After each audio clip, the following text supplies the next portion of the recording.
Nobody cares. At the end of the day, nobody cares. All of this pretending. I don't wear no chains. I wear a hoodie. I'm chilling, slow motion. Nobody, honestly, honest to God, nobody cares about your plight, about your situation.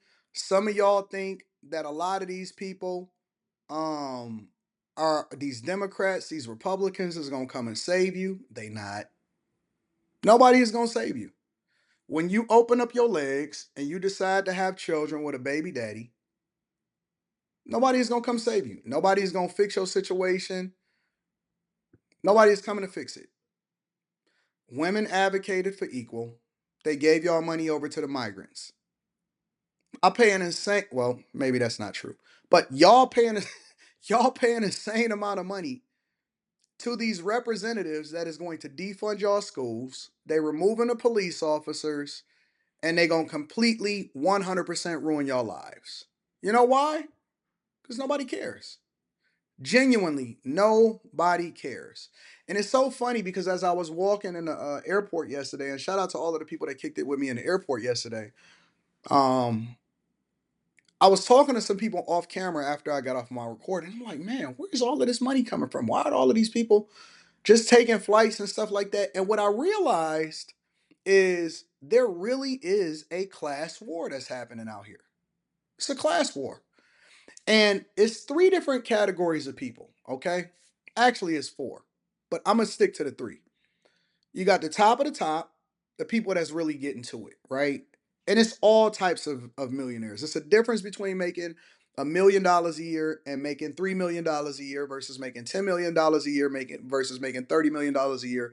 And then there's also the net worth people, right? So all of those different categories of people, they got big problems, but they can solve that because they already got more money coming in and they can recoup. If I fuck up this month, I can go and get another 50,000 next month, 60,000, 100,000 next month. I could fix that problem. You see what I'm saying? And so it's people that's really living it and getting it. But then you also have the people that think that they're in the middle class, right? And this is a second category of people. Most people that are making between 50 and $120,000 a year, especially the people that's making $100,000 a year or more, they paying the most taxes and they mostly living paycheck to paycheck. They're paying the most taxes and they're living paycheck to paycheck. To be in the middle class is basically to be the ones that is in the worst position possible.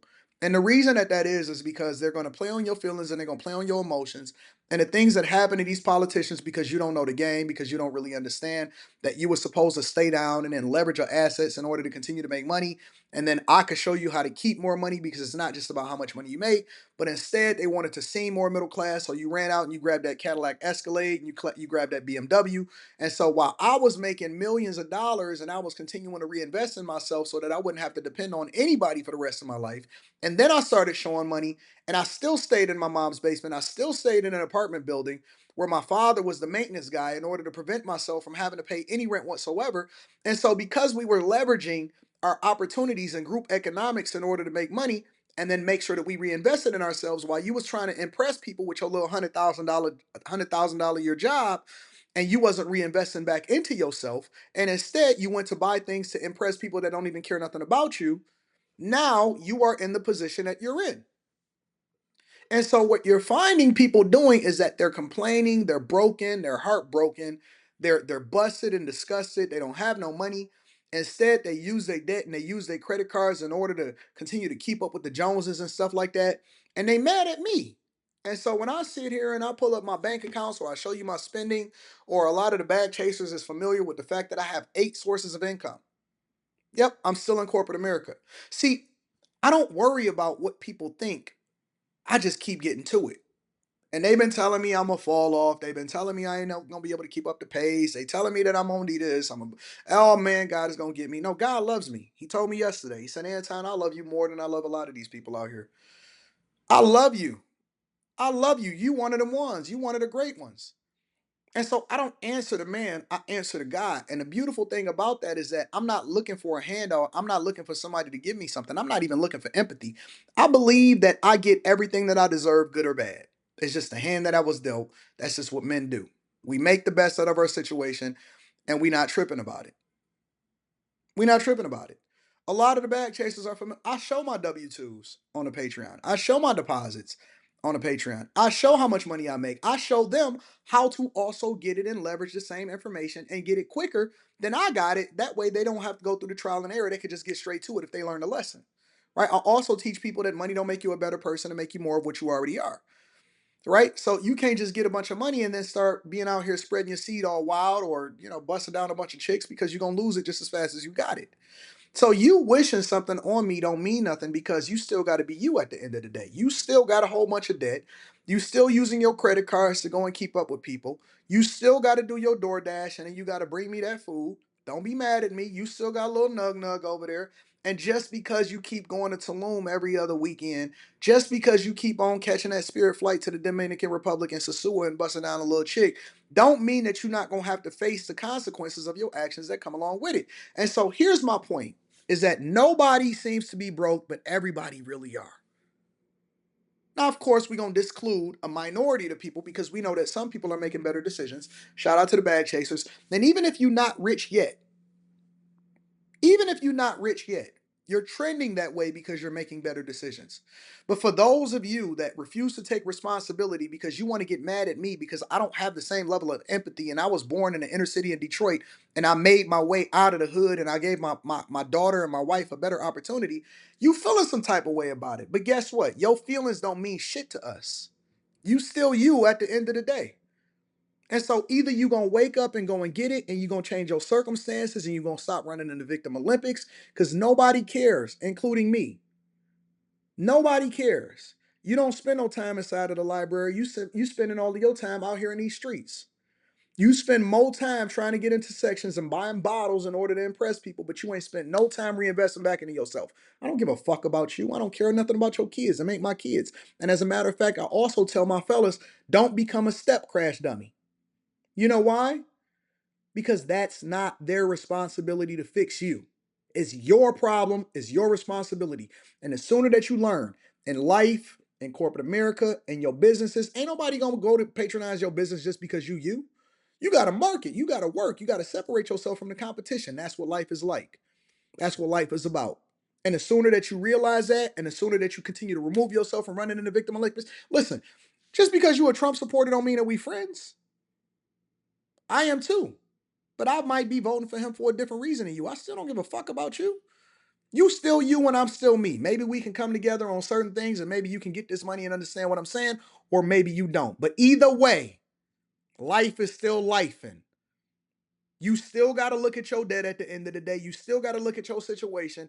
And I don't blame you for the situation that I'm in. I blame me. Good or bad, I blame me. It's rich and it's poor. You got to decide what side of the fence that you want to be on because guess what? It's going to get worse more than it gets better. Things are going to become even more of what they already are. The seeds that's being sown, it's going to separate the weak from the fake. It's going to separate the real from the not real. It's going to separate the ones that's been riding the fence the whole time. Even God said, listen, either be hot or cold, but I spit you out of my mouth if you lukewarm. Nobody cares. And what you're going to see after this presidential election is that you are going to be the one that determines your future, whether you like it or not. Nobody is coming to save you. Even your tax dollars is not coming back to you. It's going to illegal migrants. Stop buying things to impress people that don't give a fuck about you. Stop having children out of wedlock. Take control of your life. Make sure you join the bag chasers. Read a book here and now. Go read Rich Dad Poor Dad. Go read How to Win Friends and Influence People. A Random Walk Down Wall Street. Go study Benjamin Graham. Buffettology. Right? Think and Grow Rich. Go and study all of these different people that is giving you the blueprint for what success is. It's a whole world of information, but you still sitting here complaining and expecting for somebody to feel sympathy for you. Listen, don't feel sympathy for me because that means I'm a sucker. I don't want your sympathy. All I want is opportunity and I'm going to take advantage of it. And that's the difference between a real conservative and somebody that's looking at themselves as liberal. All of you pretend Trump supporters, all of you people that pretend like you conservative, all of you people that's really still dependent on the government, guess what? I don't care. And neither do the politicians. If you wind up becoming successful as a result of some policies that ultimately give you an opportunity to change your own life, awesome. But half of y'all only voting for Trump because you ain't got nothing over the last 3.5 years, and your life was ruined as a result of voting for Kamala Harris and Joe Biden in the last election anyway. You only over here because you think that somebody is gonna make you feel better about yourself. If you gonna vote for them, then vote for them for the right reasons. Don't nobody care about you. Don't nobody care about your feelings. Oh, I'm a Trump supporter, but this is so mean. Fuck you. And do something. Do something about it. Do something. Don't nobody care about what you think. Do something. Otherwise, shut up and go and get that money and take care of your business and fix your kids and stop complaining about what it is that you ain't got. Because after you get done complaining, you still got the same situation that you was in. Now, some of y'all may be new here. Welcome to the Millionaire Morning Show. Welcome to Anton Daniels.